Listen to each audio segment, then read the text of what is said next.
inmunosupresión. A manera de introducción, en el último reporte del CDC de 2005, ellos reportaron que existen 1.407 especies reconocidas de patógenos humanos. Esto quiere decir que son especies que son capaces de de infectar y de causar enfermedad en el ser humano. 538 son bacterias, 317 son hongos, 57 son protozoarios, 287 son helmintos y 208 son virus.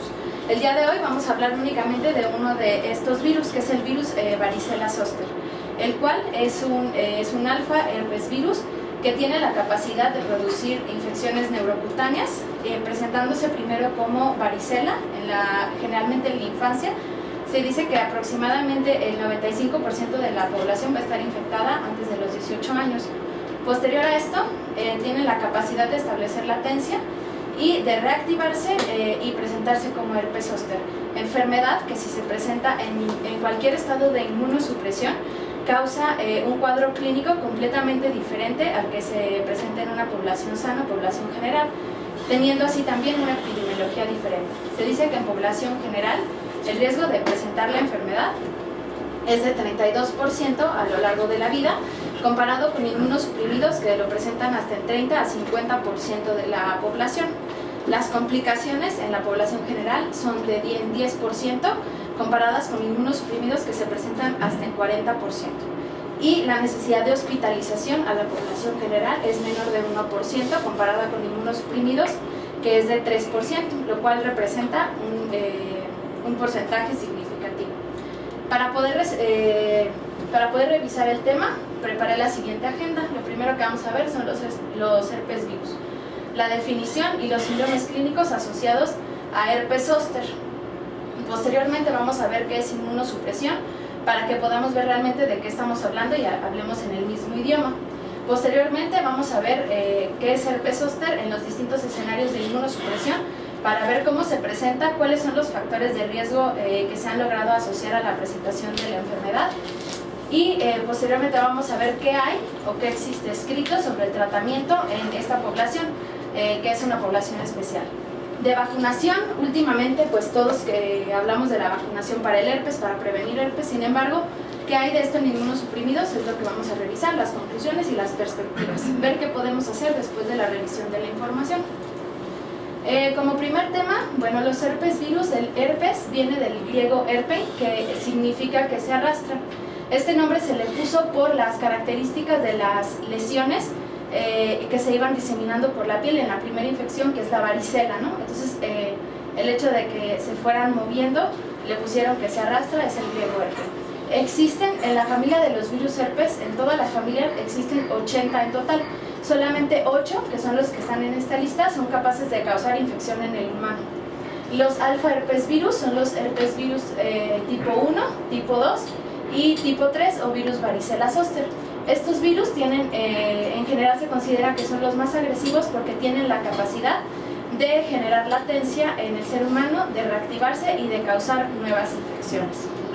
Los herpes virus son virus DNA de replicación nuclear, en general miden de 120 a 200 nanómetros de diámetro, tienen 125.000 pares de bases, tienen una cápside icosaédrica y, como les comentaba, tienen la capacidad de causar infecciones latentes. El único reservorio para el virus es el humano, por lo tanto la transmisión es de persona a persona a través de la inhalación de aerosoles, causando una replicación primero en las mucosas, en las vías respiratorias superiores y también en la conjuntiva, causando esto así una viremia primaria que hace que se disemine a piel y se presente la primera infección, que es la varicela. Posterior a esto se causa una viremia secundaria a través de la cual los virus pasan a través de los axones neuronales y se replican en los ganglios de la raíz dorsal, generando así latencia que se genera por diferentes mecanismos, uno de los cuales es la presentación de menores epítopes al complejo principal de histocompatibilidad. La infección primaria se resuelve y posteriormente, al haber una disminución de la inmunidad celular o bien algún otro estímulo, empieza nuevamente la replicación viral en los ganglios de la raíz dorsal para manifestarse posteriormente como herpes zóster, que es lo que conocemos en el segmento de la raíz dorsal en el que se reactive. Se dice que en general los segmentos más afectados son los torácicos y además el trigémino, porque es donde la varicela alcanza como la máxima expresión. Esta es otra ilustración en la que vemos que la primera infección es la varicela, posteriormente se genera latencia por mecanismos que son muy complejos y además son muchos y se necesitaría mucho más tiempo para poder explicarlos, pero al haber disminución de la inmunidad celular se reactiva y se presenta como herpes zóster. Los síndromes asociados a la enfermedad, principalmente el herpes zóster, es una enfermedad en población general. Lo que se presenta de manera principal es la enfermedad localizada en un dermatoma. En caso de que se presente o de que haya reactivación en el trigémino, se presenta herpes oftálmico. Si hay la triada de parálisis unilateral, dolor óptico y vesículas en el conducto auditivo externo, se presenta el síndrome de Ramsay-Hunt. Pero, sin embargo, en inmunosuprimidos, lo que se presenta, el cuadro inicial, hasta el 40% de los pacientes, es herpes zóster diseminado. Diseminado a piel o diseminado a órganos internos. El diseminado a piel se define como aquella enfermedad que cruza la línea media o que afecta a 2 o más dermatomas, o bien enfermedad diseminada a órganos internos que se puede manifestar como neumonitis, encefalitis o bien daño renal. La inmunosupresión es un estado muy especial que, por definición, es la inhibición de uno o más de los componentes del sistema inmune adaptativo o innato que puede o no ser reversible. Este estado puede ser causado por diferentes cosas. Puede ser causado por enfermedades, por medicamentos o por otras causas. Las enfermedades que se asocian frecuentemente es cáncer, enfermedades autoinmunes, infecciones y diabetes. Pongo enfermedades autoinmunes con signo de interrogación, ya que ahorita que veamos las cortes, al final de esto no se logra diferenciar bien si la reactivación del herpes es por la actividad de la enfermedad o bien por el tratamiento que se inicia. Los medicamentos conocemos que son los glucocorticoides y otros inmunomoduladores, así como los biológicos, además de que se han asociado a infecciones por bacterias, por micobacterias. También ya existe evidencia de su relación con la reactivación del herpes. Y en otros está la edad, la desnutrición y la depresión. Dentro de las enfermedades se sabe que del cáncer se presenta la reactivación con mucho más frecuencia en linfoma de Hodgkin o bien neoplasias hematológicas, con desarrollo de enfermedad diseminada hasta el 37% de las personas, con una mortalidad asociada de 10%. En general se dice que en población general la incidencia de los casos es entre 2 y 4 casos por 1000 pacientes año. Sin embargo, en estos pacientes que se consideran inmunosuprimidos se presentan con incidencias de 25 hasta 100 casos por 1000 pacientes año, lo cual es una incidencia mucho más elevada de lo que vemos y, como vemos, con mortalidades y complicaciones mucho más importantes, por lo que debemos siempre de considerar que el herpes en estos pacientes siempre es un foco rojo. ¿Qué pasa en los pacientes diabéticos? Bueno, sabemos que en estos pacientes hay disminución en ambas inmunidades, tanto humoral como celular. Sin embargo, la que se asocia de manera más frecuente a la presentación de virus herpes es la inmunidad celular, por disminución de la actividad de polimorfonucleares, de macrófagos y de linfocitos T principalmente. Sobre los medicamentos, sabemos que hay muchos grupos de estos. Sin embargo, el que se utiliza con mucha más frecuencia es la prednisona.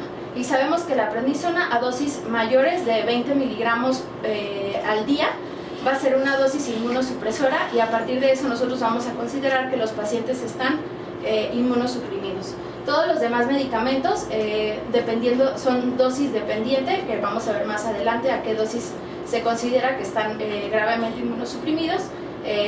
También se asocian con la enfermedad. Y bueno, dentro de los otros factores existen 3: la edad, la desnutrición y la depresión. La depresión, existen muchos ensayos clínicos en los que hablan de la disminución de la inmunidad celular en pacientes deprimidos. Sin embargo, los mecanismos por los cuales esto pasa, no se ha podido describir. Y en los últimos meses, a pesar de que siguen existiendo estudios y ensayos que dicen que la inmunidad está disminuida en pacientes deprimidos, en los últimos años se habla más de la depresión como una enfermedad inflamatoria más que como una enfermedad inmunosupresora. Por lo tanto, el día de hoy yo realmente no puedo asegurar que la depresión es una enfermedad inmunosupresora y que además cause reactivación de la enfermedad. Sin embargo, la edad sí es un factor que causa inmunosupresión si hablamos del concepto de inmunosenescencia. Es un concepto muy interesante y que muchas veces no se toma en cuenta al tratar al paciente.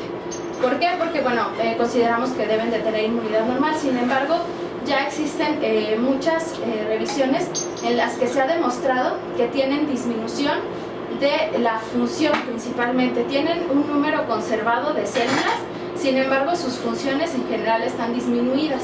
De los neutrófilos tienen quimiotaxis, fagocitosis disminuida. Los macrófagos también tienen las mismas funciones disminuidas y tienen conservada la cantidad.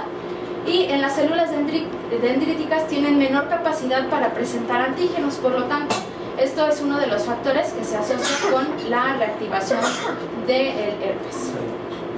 Entrando de lleno al tema, vamos a ver que el herpes zóster se presenta en inmunosuprimidos, sin embargo, se presenta con cuadros clínicos diferentes y existen muchas cortes que han descrito qué pasa con estos pacientes.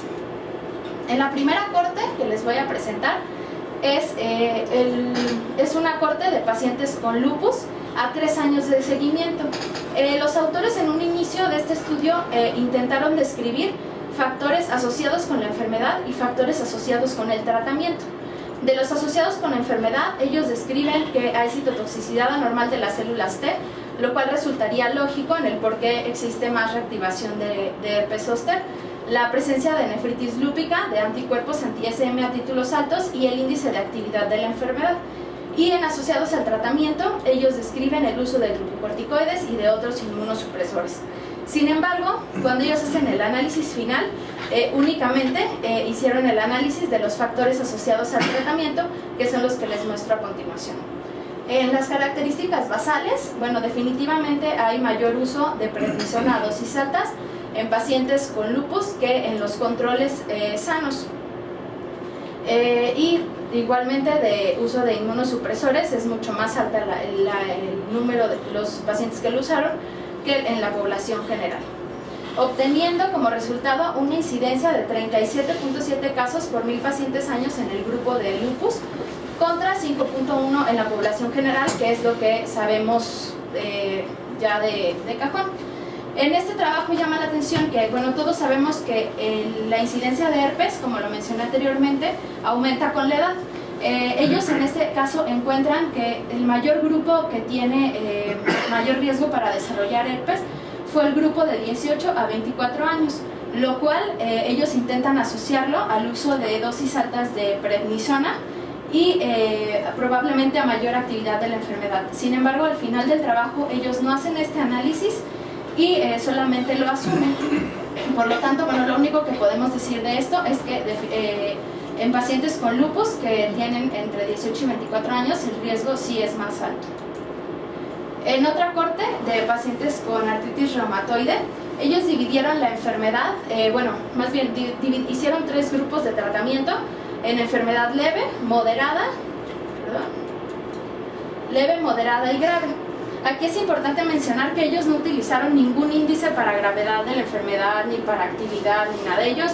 Decidieron de manera arbitraria que el tratamiento en enfermedad leve era con estos fármacos, en enfermedad moderada era con estos fármacos y que en enfermedad grave era con anti-TNFs. Fue así la única división que hicieron, no hicieron nada de índices de actividad, obteniendo 713 eventos de herpes zóster con una tasa de 9.9 casos por 1000 pacientes año, con la mayor tasa de incidencia en el segundo grupo de tratamiento, que son pacientes que fueron tratados con methotrexate, leflunomida o azathioprina, demostrando nuevamente que la tasa de incidencia de eventos de herpes zóster es mayor en pacientes que toman algún inmunosupresor que en pacientes con la población general. Sin embargo, ¿qué pasa con los biológicos, en especial con los anti-TNFs? En el trabajo anterior vimos que al comparar anti-TNFs con fármacos tradicionales, como era el segundo grupo, se vio mucha más incidencia en pacientes con fármacos tradicionales que con biológicos.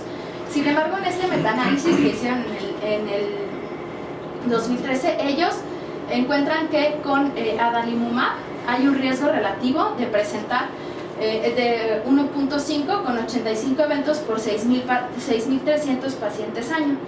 Con etanercept el riesgo fue de 1.7 con 99 eventos por 6.100 pacientes año, y con infliximab fue de 91 eventos por 4.500 pacientes año.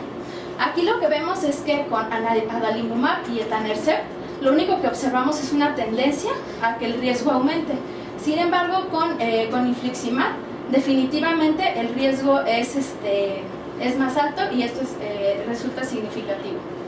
Pero al hacer el análisis de los 35 trabajos con todos los pacientes que ellos lograron juntar, encuentran un riesgo relativo de 1.6, lo cual significa que el riesgo de presentar herpes zóster en pacientes que reciben anti-TNFs comparados con los que reciben fármacos tradicionales está aumentado en 60%. Y bueno, ¿qué pasa en los diabéticos? En esta corte de pacientes diabéticos, ellos compararon diabéticos y no diabéticos por grupo de edad, encontrando que lo que sabemos, la incidencia de herpes zóster aumenta por edad, encontrando en los grupos de edad más avanzada una tasa mayor. Sin embargo, independientemente de la edad, entre diabéticos y no diabéticos, la tasa por 1000 personas año es mayor en los pacientes diabéticos, por lo cual, teniendo nosotros una población tan grande de pacientes diabéticos, esto también siempre debe de representar un foco rojo. Y bueno, les comentaba sobre otros fármacos que pueden aumentar la incidencia de herpes zóster. Las estatinas son medicamentos que en general se utilizan de manera muy común para el tratamiento de dislipidemia. Sin embargo, estas tienen un efecto inmunomodulador. En esta corte hicieron un seguimiento a casi 10 años en pacientes mayores de 60 años todos. Fueron casi 13.000 pacientes, y ellos siguieron a los pacientes que tenían estatinas y a aquellos que no fueron expuestos. En el análisis trataron de excluir todas aquellas variables que fueran confusoras, y en el análisis final ellos encuentran que el riesgo en pacientes que reciben estatinas en contra de los no expuestos es de 13.25% contra 11.7% por 1000 pacientes año. Con este trabajo y mostrándoselos, no intento satanizar a las estatinas, ni que no las usemos, ni que la intención no es esa. La intención es ver que sí existen fármacos en pacientes mayores de 60 años que pueden agregarles un riesgo. Entonces, siempre tener en cuenta si podemos quitarles un poquito más un riesgo e iniciar otro tratamiento, ver el riesgo-beneficio e intentar hacerlo de esa forma. Y bueno, ¿qué pasa en la población adulta? Pasan muchas cosas, y para hablar de todo lo que pasa entre herpes zóster y ancianos se necesita otro seminario. Lo que tienen los pacientes ancianos es que tienen disminución del número y función de las células T, y además de disminución de respuesta proliferativa, de proliferación disminuida de linfocitos, de reactividad de estas células. Todo esto asociado a la reactivación de herpes zóster.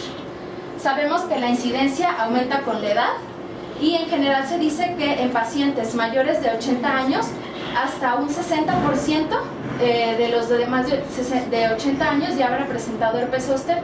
Y en estos pacientes lo que más nos preocupa es la neuralgia posherpética, que se presenta en 10 hasta 18% de los pacientes, teniendo un impacto realmente muy importante en la calidad de vida y en las actividades, en el sueño, y además en la economía de cualquier paciente que presente todo esto. ¿Y por qué realmente resulta importante ver qué pasa con los pacientes con herpes zóster? En este estudio de casos y controles se juntaron 582 pacientes y ellos dividieron en 3 grupos a los pacientes. Pacientes gravemente inmunocomprometidos, pacientes moderadamente inmunocomprometidos y pacientes con inmunidad normal. Ellos en este estudio lo que tratan de ver es qué impacto tiene la enfermedad en el sistema de salud. Los pacientes gravemente inmunocomprometidos tenían las características de tener neoplasias hematológicas con quimioterapia y radioterapia 3 meses previos, SIDA con cuentas de CD4 menores a 200, tratamiento con dosis altas de prednisona, que son 20 miligramos día o su equivalente, receptores de trasplante de médula ósea o tratamiento con inhibidores del factor de necrosis tumoral alfa.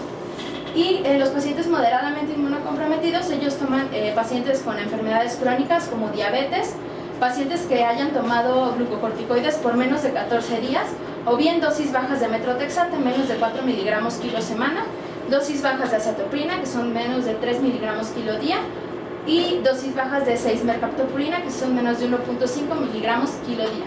O bien pacientes con cáncer que no hayan recibido quimioterapia 3 meses antes, y en inmunidad normal todos aquellos que no cumplían ninguno de los criterios anteriores. Lo que ellos quisieron ver en este trabajo fue si realmente ellos sí presentaban o no más complicaciones. Y llama la atención que en todas las revisiones dicen que los pacientes con herpes zóster tienen mayor número de complicaciones. Y a la hora que ellos hicieron toda esta comparación, resulta ser que todo lo que se presenta no es significativa entre pacientes inmunocomprometidos e inmunidad normal. Definitivamente sí se presentan con enfermedad diseminada más comúnmente, pero las complicaciones que presentan, incluso las complicaciones neurológicas, que son las más preocupantes, fueron mayores en los pacientes con inmunidad normal. También es importante mencionar que en este trabajo ellos toman como complicación neurológica a la neuralgia posherpética. Entonces, bueno, pues sí, definitivamente puede presentarse más en población general, pero esto no excluye de que las complicaciones neurológicas las pudieran haber separado en otro grupo y no lo hicieron. Sin embargo, algo que sí hicieron y sí resulta interesante es ver qué pasó con estos pacientes y el uso de recursos médicos. Los pacientes gravemente inmunocomprometidos se hospitalizaron casi el doble, requirieron en general muchos más días de hospitalización y el costo por paciente fue casi de 3 veces más el presupuesto para los otros 2 grupos. ¿A qué se puede extrapolar esto? A que los pacientes que están gravemente inmunocomprometidos en general nos preocupan más y sí deben de preocuparnos más, pero probablemente debamos esperar a ver qué manifestaciones tienen antes de empezar a hacer todos los estudios. ¿Qué hay sobre el tratamiento? El tratamiento del herpes incluye el tratamiento del dolor y el tratamiento de la infección. Sobre el tratamiento del dolor, ahorita no es el momento para ocuparnos, sin embargo, para el tratamiento antiviral, sí, es lo que podemos ver. Existen los medicamentos aprobados para el tratamiento del herpes zóster, son aciclovir, bribudina, famciclovir y valaciclovir. En México únicamente tenemos aciclovir y valaciclovir disponibles. ¿Cuáles son los objetivos de este tratamiento? Tanto en población general como en pacientes con herpes, es acortar el curso clínico de la enfermedad, disminuir el riesgo de complicaciones y disminuir la mortalidad asociada a enfermedad diseminada. Sobre el tratamiento en inmunosuprimidos, lo que se escribió fue por ahí de los 80s. Y en este momento la pregunta sería ver si hay algo nuevo bajo el sol sobre este tratamiento. Y la realidad es que, bueno, revisando los trabajos, lo único que existe escrito es lo que está en los 80s. El primer trabajo y el trabajo clásico fue un trabajo que se hizo en Johns Hopkins. Ellos hicieron un ensayo clínico controlado con placebo, en los que los pacientes con inmunocomprometidos que se presentaban con enfermedad diseminada les daban aciclovir o placebo. Y los pacientes con enfermedad localizada igualmente les daban aciclovir o placebo. Fueron 500 miligramos cada 8 horas por 10 días. Lo que ellos trataban de ver era si el tratamiento con aciclovir sí realmente prevenía la progresión de la enfermedad, y encontraron que el resultado fue positivo. Si tratas al comparar aciclovir con placebo en pacientes inmunosuprimidos, la progresión de la enfermedad es menor y además, bueno, con significancia estadística. En el siguiente trabajo, también de los 80s, lo que hicieron fue tratar de comparar aciclovir contra vidarabina, ¿no? Ellos también, el trabajo la población es muy chiquita y probablemente los resultados puedan no ser extrapolables, ¿no? Pero ellos lo que hicieron fue ver si los pacientes tenían mayor enfermedad diseminada, falla al tratamiento, si presentaban fiebre o bien si necesitaban más de 7 días de tratamiento. Y lo que encontraron es que aciclovir definitivamente es superior a vidarabina en el tratamiento de herpes zóster en inmunocomprometidos. También compararon el tiempo para la curación, para la aparición de nuevas lesiones, cicatrización completa, disminución del dolor y curación completa. En esto también definitivamente aciclovir resulta ser superior a vidarabina, y así como en la posibilidad de cicatrización de las lesiones, lo cual con aciclovir sucede más o menos en el día 4 y con vidarabina sucede hasta 12 días después, lo cual eso aumenta las comorbilidades y la probabilidad de infección de las lesiones por agentes bacterianos. Para tratar a un paciente inmunosuprimido con enfermedad localizada, quiere decir solamente en un dermatoma, el tratamiento que se dio inicialmente es aciclovir intravenoso, lo cual resulta poco práctico. Se tienen que hospitalizar a los pacientes, lo cual hace que estos aumenten los costos, por lo que se hizo un ensayo, igual doble ciego, la población, repito, son muy pequeñas, en el que compararon aciclovir vía oral, los 800 miligramos 5 veces al día, con aciclovir intravenoso 500 miligramos 3 veces al día. Y lo que encontraron fue que en ninguno de los dos grupos hubo desarrollo de enfermedad diseminada, por lo tanto son equivalentes y en pacientes que no tengan enfermedad complicada se puede utilizar el tratamiento vía oral. En este estudio compararon el uso de famciclovir con aciclovir. ¿Por qué? Porque el tratamiento con aciclovir 5 veces al día resulta que tiene poco apego al tratamiento y es poco práctico, y usaron 500 miligramos cada 8 horas y resulta ser más práctico. Lo que encontraron, ¿me puedes pasar al siguiente? Fue que tanto aciclovir como vidarabina son equivalentes en el tratamiento, teniendo prácticamente los mismos días para curación completa, para cicatrización y para disminución del dolor. Por lo tanto, si tuviéramos en México disponible famciclovir, sería también una elección a usar en pacientes que tengan enfermedad localizada y que los queramos tratar como ambulatorios. ¿Qué hay sobre la vacunación? Les comentaba que hace unos cuantos años, como en el 2006, se habló de que la vacuna previene herpes zóster y además previene neuralgia posherpética. Sin embargo, esto únicamente se ha hecho, el primer estudio, el Shingles Prevention Study, fue hecho en pacientes mayores de 60 años. La vacuna de virus vivos atenuados se desarrolló por ahí de los 90s y se decidió probarla en pacientes mayores de 60 años bajo la teoría de que al administrar un estímulo antigénico puede haber restablecimiento de la inmunidad contra virus varicela zoster. Bajo esta teoría se hizo este trabajo, fue un trabajo muy grande en el que se hizo un trabajo, fue controlado con placebo. En sus resultados tuvieron 1.308 casos sospechosos de herpes, de los vacunados fueron 481 y los no vacunados fueron 827. ¿Qué encontraron ellos? Lo siguieron a 3 años. Encontraron que la incidencia de herpes zóster definitivamente está disminuida en pacientes vacunados en un 51% y además la incidencia de neuralgia posherpética está disminuida en 66%. Por lo tanto, la vacuna en pacientes que son mayores de 60 años resulta atractiva. Sin embargo, ¿qué tan costo efectiva es la vacuna? Bueno, tratar un caso de herpes zóster cuesta $3.300 y un caso de neuralgia posherpética en promedio, el tratamiento cuesta $6.400.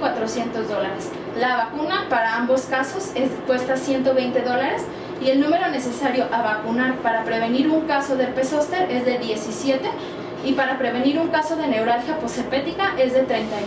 Por lo tanto, la vacuna resulta costo efectivo, al menos en esta población. Pero ¿qué hay de la seguridad de la vacuna en pacientes que están inmunosuprimidos? Bueno, los estudios de seguridad se hicieron primero en pacientes pediátricos y es a partir de lo que se hicieron las guías en adultos. Sin embargo, Este año salió un trabajo que realmente es muy llamativo, en el que trataron la vacuna de virus vivos con calor y esto se lo aplicaron a pacientes inmunocomprometidos. Fue un ensayo clínico aleatorizado, doble ciego, en el que se les administraron 4 dosis de vacunas tratadas con calor con 30 días de separación y posteriormente se midió la respuesta de las células T a través de interferón por pruebas de ELISpot y la medición de concentración de anticuerpos contra virus varicela zoster en ELISA, y además, esto fue cada 28 días, y se trataron de establecer las complicaciones que pudieran presentar. El resultado en pacientes con leucemia, pacientes con tumores sólidos, pacientes con VIH con CD4 menores a 200 y pacientes con trasplantes autólogo o halogénico de médula ósea fue que la vacuna fue segura, no se presentaron realmente infecciones ni leves, ni moderadas, ni graves, y fue inmunogénica 28 días después de la dosis en todos los casos, excepto en los pacientes que recibieron trasplante autólogo o halogénico de médula ósea. Sin embargo, esto es muy nuevo, es un ensayo clínico muy chiquitito y no nos podemos basar en esto para vacunar a pacientes inmunosuprimidos, además de que no tenemos la vacuna tratada con calor. Entonces, las recomendaciones para pacientes inmunosuprimidos y vacunación es que se puede vacunar a pacientes con leucemia en remisión sin tratamiento en los últimos 3 meses, tratamiento con prednisona, dosis de menos de 20 miligramos por día o su equivalente, pacientes que estén con uso de glucocorticoides tópicos, inhalados o intraarticulares, o que únicamente tengan alteraciones en la inmunidad humoral. No se debe de vacunar a pacientes con neoplasias hematológicas, con SIDA, en tratamiento con prednisona a dosis de más de 20 miligramos o su equivalente, o con dosis altas de metrotexate y de 6 mercaptopurina, o bien que tengan alteraciones en la inmunidad celular o que tengan tratamiento con anti-TNF. Y en quienes realmente no se sabe si se debe o no vacunar es en pacientes que tengan plan de trasplante de médula ósea. Esto realmente no hay evidencia suficiente, pero sin embargo, si nos vamos al trabajo anterior, la vacuna resultaría no inmunogénica en estos pacientes, entonces probablemente es algo que se debe de explorar más a fondo, pero puede no funcionarles.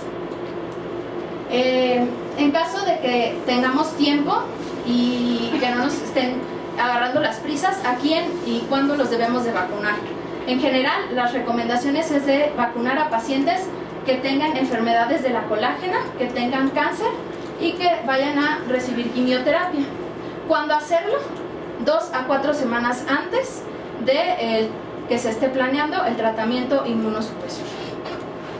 Y bueno, dentro de las conclusiones, definitivamente los pacientes inmunosuprimidos tienen una mayor incidencia del herpes zóster con un curso clínico más agresivo y mayor mortalidad. La terapia biológica, específicamente los anti-TNFs, que son los que se han estudiado, incrementan el riesgo de herpes zóster. Valdría la pena que se exploraran otros agentes biológicos como rituximab y ver si también existe una asociación en la reactivación de la enfermedad. El tratamiento con aciclovir es efectivo para evitar la diseminación de la enfermedad, independientemente de la vía de administración. La vacunación es una herramienta valiosa en la prevención de la enfermedad, sin embargo su utilidad solo ha sido comprobada en ancianos. No existe evidencia suficiente respecto a la seguridad de la vacuna en pacientes inmunosuprimidos y la eficacia de la quimioprofilaxis en pacientes inmunocomprometidos no ha sido evaluada, por lo que probablemente este sea también otra línea en la que se debería de ahondar un poco. Dentro de las perspectivas, esta parte es realmente se pueden hacer 2 cosas con la información. Uno es ayudar a los pacientes, o 2 es investigar un poco más, ¿no? Dentro de la generación de conocimientos, yo creo que no sabemos bien qué está pasando en nuestra población ni en los inmunosuprimidos. Y teniendo nosotros poblaciones tan grandes de inmunosuprimidos, deberíamos al menos intentar ver qué pasa con ellos y la asociación con herpes zóster. Para los pacientes sería creación de un programa de vacunación efectivo en personas de más de 60 años. Primero, para crear un programa de vacunación efectivo, debemos de contar con la vacuna. Pemex no tiene la vacuna, por lo tanto una propuesta sería adquirir la vacuna para estas personas. Sin embargo, nosotros también atendemos gentes no solo aquí, sino afuera, y siempre debemos tener en mira recomendar la vacuna a esta población. Y el estudio de la quimioprofilaxis en pacientes inmunosuprimidos, ver si realmente les va o no les va mejor en cuanto a la activación de herpes zóster en esta población. Cuando uno entra a la página de clinicaltrials.gov, esto yo lo hice el 1 de diciembre, uno ve el registro de trabajos que hay a nivel mundial. Yo introduje el término de herpes zóster como término de búsqueda y hay 307 trabajos registrados a nivel mundial. En México únicamente hay 20 y al revisar únicamente los títulos del trabajo, todos, no revisé metodologías, pero la mayoría son relacionados con vacunación y únicamente 2 de estos están relacionados con el tratamiento.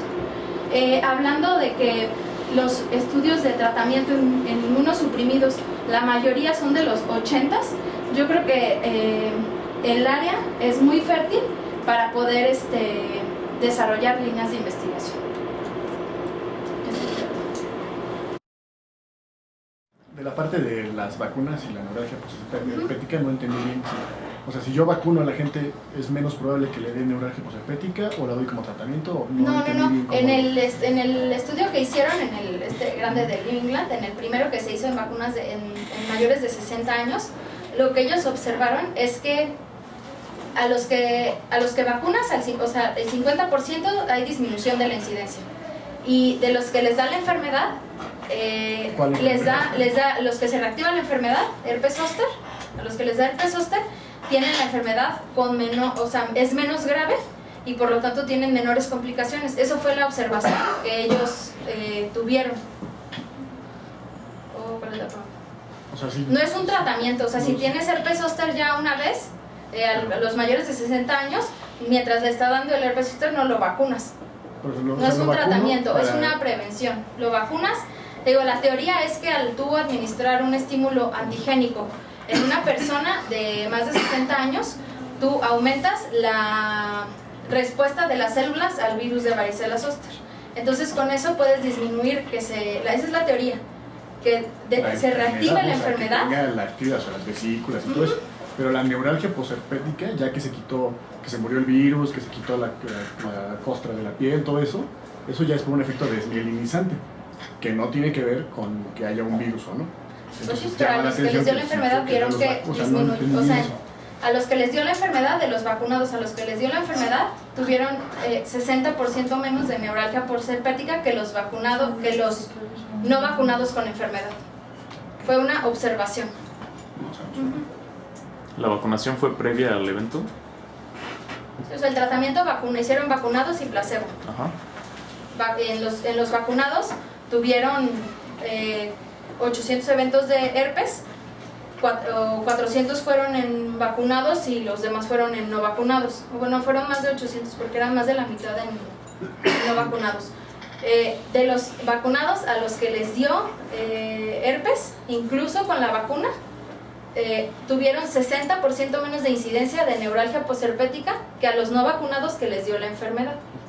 Okay. Fue una observación. ¿Y no crees que esto tenga que ver más con una mayor respuesta, una respuesta más temprana del sistema inmunológico del paciente? Puede que ser. Como tal, algo como dice Carlos, Pues algo que tenga que ver con la desmielinización. No, la teoría es que al dar un estímulo, o sea, se supone que el 95% de la población antes de los 18 años ya tuvo contacto con el virus. Sin embargo, lo que se cree es que conforme va avanzando la edad y con el concepto de inmunosenescencia que tienen estos pacientes, su inmunidad disminuye. Al tú darles un nuevo estímulo ante el mismo virus, la teoría es que hay un aumento de la respuesta de las células hacia el virus. Entonces es por eso que se da la vacunación antes en esa población. Sí. Es una observación que no tiene, está un problema inicial que es la vacunación y un problema final que es la neuralgia posherpética, y en medio pasan 200 fenómenos que el estudio no logra evaluar, ¿no? Nada más hace la observación, creo yo, y bueno, igual hay 1000 factores ahí. A lo mejor tienen que ver el tratamiento, tienen que ver el estado inmunológico, la enfermedad. O sea, habría que ver qué estratos tomaron en cuenta para decir eso, ¿no? Eso tan atrevido, pues, que suena atrevido, ¿no? Decir, los vacuno y ya no les da neuralgia posherpética. Y yo como me acerco rápidamente a esa edad, pues me doy la vacuna. Sí, Daniel, ¿quieres comentar algo? Bueno, una pregunta nada más en cuanto bueno, todos sabemos que para que nos dé herpes zóster tiene que haber primero una exposición, ¿no? Al virus previa. Actualmente la vacuna de varicela creo que todavía no está en el esquema nacional de vacunación. ¿Cuál es tu opinión en cuanto a esto? O sea, ¿crees que si sea factible, conforme a todo lo que vemos, que esto básicamente es inmunosuprimido, que se implementar? Pues es que en inmunosuprimidos no se puede dar una vacuna de virus vivos atenuados. O sea, incluso no se puede. O sea, la recomendación de la guía es, no se puede, o sea, en un paciente que está inmunosuprimido chiquito, mediano o grande, no se puede dar una vacuna de virus vivos atenuados.